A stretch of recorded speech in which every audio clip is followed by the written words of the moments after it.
Être biker. Bonjour les cacouacs. Salut, la compagnie. Salut les jeunes. Qu'est-ce qu'un biker? Tu as besoin de poser la question. Tout le monde sait bien ce que c'est qu'un biker. Ça va de soi. Pour nous, oui, ainsi que pour bon nombre de celles et ceux qui regardaient cette vidéo. Oui, nous savons ce que c'est qu'un biker. Mais pour beaucoup de monde, le biker n'est qu'un mauvais garçon à moto. Ça, c'est un cliché. Il a raison. C'est vrai que quelquefois nous pouvons souffrir de mauvaise réputation. Mais comme dit Bob, c'est un cliché. C'est vrai, c'est un cliché. On entend souvent dire que le biker est vêtu de cuir, qu'il est sans foi ni loi, qu'il ne se nourrit que d'hamburgers et de viande grillée, il ne boit que de la bière et du whisky, n'écoute que de la musique rock et accessoirement est bagarreur. C'est vrai que ceci n'est qu'un cliché. Mais il faut bien reconnaître que quelque part, ce cliché a quand même quelques bases qui se vérifient. Tu crois, mec? Ok, il peut y avoir quelques mecs douteux chez nous, comme pour tout ailleurs. Mais la définition d'un biker, ce n'est pas ça. Non, bien sûr, un biker, c'est avant tout quelqu'un qui roule sur une moto custom, et pas forcément une Harley. Ah, voilà une définition qui me convient. Seulement un biker, c'est plus que ça. Nous devrions peut-être commencer par le début. C'est-à-dire? Ouais, mec, tu le situes où le début? À mon avis, et ce n'est que mon avis, je pense que ça commence par un état d'esprit. Parce que être biker, c'est avant tout avoir l'esprit biker. C'est pas faux. Ok. Mais d'après toi, il vient d'où cet esprit biker? Ce n'est pas forcément pareil pour tout le monde. Mais à mon avis, ça commence relativement tôt, avant même que l'on songe à devenir biker.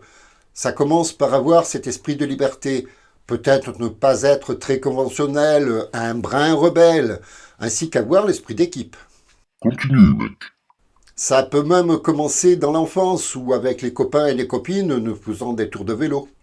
Voilà, tu fais remonter des souvenirs, mec. Puis on évolue, avec les mobylettes ou les scooters. Pour ma part, c'était un 103 Peugeot. Suite logique. Avec le temps, cet esprit biker se peaufine, jusqu'au jour Où? où l'on passe aux choses sérieuses. Généralement, on commence par la 125.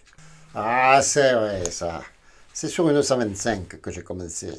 Moi aussi. À partir de là, on peut déjà dire que nous sommes bikers. Car, quelle que soit la cylindrée de ta bécane, ça ne change rien. L'esprit biker, tu l'as ou tu ne l'as pas.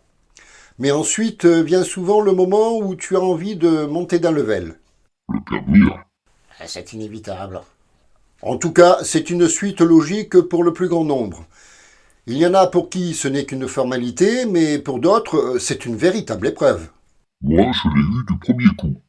Moi aussi. Moi, au second, j'ai dû repasser le plateau. Mais quoi qu'il en soit, une fois le permis en poche, c'est là que les choses sérieuses commencent. Trouver la moto de ses rêves.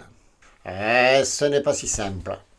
Parce que si tu n'as pas de gros moyens, le choix risque d'être assez limité. Oui, c'est vrai. Il y a le rêve et puis la réalité. Pour ma part, après la 125, ma première moto, une fois le permis en poche, c'était la CB Honda 650 Custom. Très souvent, ta première moto est d'occasion. Elle est pleine de défauts. Mais tu l'aimes. Toi qui regardes cette vidéo, raconte-nous en commentaire tes rapports avec ta première moto. 5 vitesses. Mais non, Bob, quand tu parles de rapports, ce ne sont pas ceux de la boîte à vitesse. Je débip. Ah, tu as raison, mec. Perso, ma première moto, c'était la Suzuki 650 Savage. Et c'était l'amour de ma vie. Notre moto est une extension de nous-mêmes. On la customise, on la personnalise, elle reflète notre personnalité. Puis, une fois que nous voilà un motard confirmé, c'est au choix de chacun. Il y en a qui préfèrent rouler seul et d'autres en groupe avec quelques potes, ou encore intégrer un club. Quand tu rentres dans un club, ce n'est pas si simple. Tu commences par être un prospect. Explique ce qu'est un prospect, mec. Oui, tu as raison. Lorsque tu rentres dans un club, tu dois déjà faire tes preuves, montrer ton engagement avec le club. Il y a donc une période de transition où tu es dans le club sans vraiment en faire tout à fait partie. Cette période dure généralement 1 an.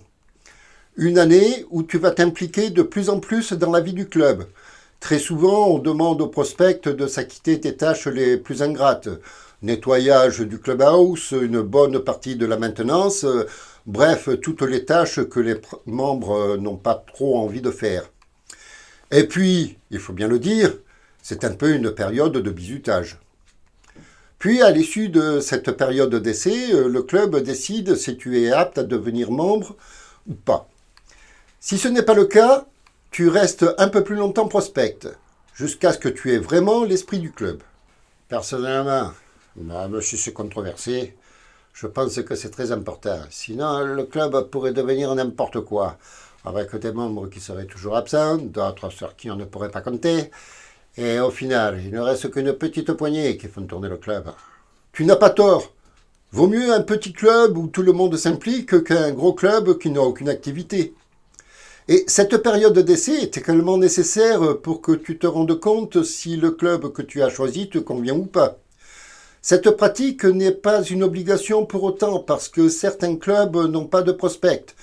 Ils font le choix d'accepter les nouveaux membres directement comme membres à part entière. Quoi qu'il en soit, lorsque tu fais le choix d'intégrer un club, tu dois te plier au règlement de ce club. Mais au fait, mec, comment ils sont nés les premiers clubs ? Alors pour ce que j'en sais, mais ça mérite d'approfondir le sujet.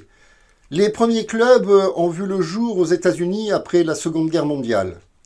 Bon nombre de vétérans qui avaient du mal à revenir à la vie civile dans une Amérique en pleine expansion se sont plus ou moins marginalisés. Et comme ils n'avaient pas de gros moyens, beaucoup étaient dans l'impossibilité de s'acheter une voiture. Alors certains se sont rabattus sur les motos. Surtout sur les Harley-Davidson, qui étaient à l'époque très bon marché. Car après la guerre, l'armée, qui était le plus gros client de la firme, n'achetait plus de motos. Il fallait donc écouler les stocks. La Harley-Davidson se trouvait donc être le véhicule le plus abordable. C'était le bon temps. Ouais, parce qu'aujourd'hui, on ne peut plus vraiment dire que c'est le véhicule le plus abordable. Hein. Je ne te le fais pas dire. Assez rapidement, des groupes de motards se sont mis à sillonner les routes, partageant cette même passion de la moto. Et c'est ainsi qu'on a vu naître les premiers motoclubs. Ce n'étaient pas de mauvais garçons, ils étaient juste un peu marginaux et pas toujours dans l'esprit bien pensant de la société américaine. Ils étaient quand même à l'origine des clubs hors la loi, hein, ce qu'on appelle les 1%. Ok, alors encore une fois, pour ce que j'en sais, c'est au mois de juillet 1947 à Hollister, en Californie, qu'un rallye avait été organisé par l'American Motorcycle Association, et bien sûr cet événement a attiré beaucoup de motards de toute origine. Mais certains d'entre eux, sans doute sous l'effet de l'alcool et vraisemblablement d'autres substances réprimandées par la loi, se sont mis à faire leurs propres courses en ville, ce qui a bien sûr déclenché des bagarres. Les forces de l'ordre de la ville ont très vite été submergées. Les bagarres se sont transformées en émeutes et il a fallu faire appel aux shérifs des villes voisines et même de tout le comté. Enfin bref, une fois le calme revenu, le responsable de l'American Motorcycle Association aurait déclaré « 99% des bikers sont de braves gens, respectueux des lois. Seuls 1% ne le sont pas. » Il n'en a pas fallu plus pour que certains clubs arborent le 1% pour se démarquer des autres clubs. Et il paraît même que c'est Sonny Berger, membre fondateur du chapitre des Hells Angels d'Oakland, qui aurait dessiné le logo 1%. Mais ce que je viens de vous relater n'a comme source que mes propres connaissances. Alors je vous conseille de vérifier et d'approfondir pour en savoir davantage. Alors, ce sont eux les mauvais garçons. Pas tous. Dans les clubs 1% les plus connus, on trouve les Hells Angels, les Bandidos, les Sons of Silence, Mongol et tant d'autres que je ne pourrai pas tous les citer. Ils sont souvent accusés, et non sans raison, d'être violents, de se livrer à toutes sortes de trafics et autres activités illégales. Bref, ils ont souvent mauvaise presse. Cependant, il ne faut pas faire d'amalgame. Bon nombre de membres de Club 1% sont de braves pères de famille. Ils ont un travail honnête et bien que membres de MC 1%, ils ne sont pas des criminels pour autant. Personnellement, j'en connais plusieurs de différents clubs qui sont loin d'être des mauvais garçons. Mais tous les bikers ne sont pas dans un club, mec. Moi, j'étais un solitaire. C'est le choix de beaucoup de bikers. Être dans un club, c'est se soumettre aux règlements du club. Mais être solitaire, c'est vivre sa passion en toute liberté, sans autres règles que celles que tu te fixes toi-même. Ah, c'est le but principal. Tu roules seul, ou de temps en temps avec quelques potes. Mais chacun conserve sa liberté. C'est vrai. Un club, comme toute association, doit avoir un règlement intérieur. Si tu rentres dans un club, tu dois accepter ce règlement. Mais que tu fasses le choix d'être dans un club ou pas, le but premier du biker, c'est de rouler à moto. Yeah! Ah, ça oui, alors. Par tous les temps, seul ou avec des potes. Mais le but, c'est d'avaler des kilomètres. Quel que soit le type de biker que tu es, être biker, c'est d'abord l'amour de la moto, la personnaliser, la bichonner. Ouais. Parce que si tu ne la respectes pas, ta moto, elle ne te respectera pas non plus. C'est pas faux. C'est la passion de voyager à moto. Nous sommes des chevaliers des temps modernes. On se salue lorsqu'on se croise. On se retrouve sur des concentres, on compare nos machines, on se donne des conseils, on s'entraide lorsque l'un de nous a un souci. Parce que nous sommes tous réunis par cet esprit biker. Ouais mec, tu parles de biker, mais tu n'as pas encore parlé de bikeuse. Lorsque je dis biker, je parle des deux.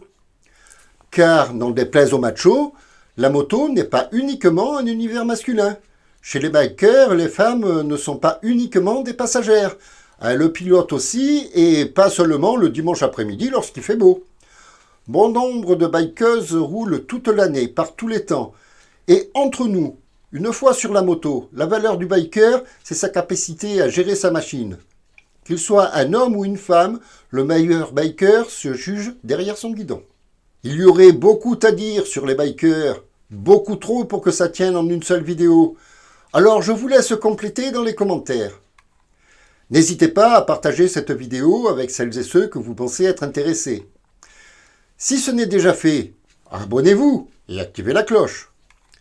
Mais par-dessus tout, si vous aimez cette vidéo, offrez-nous un super pouce en l'air.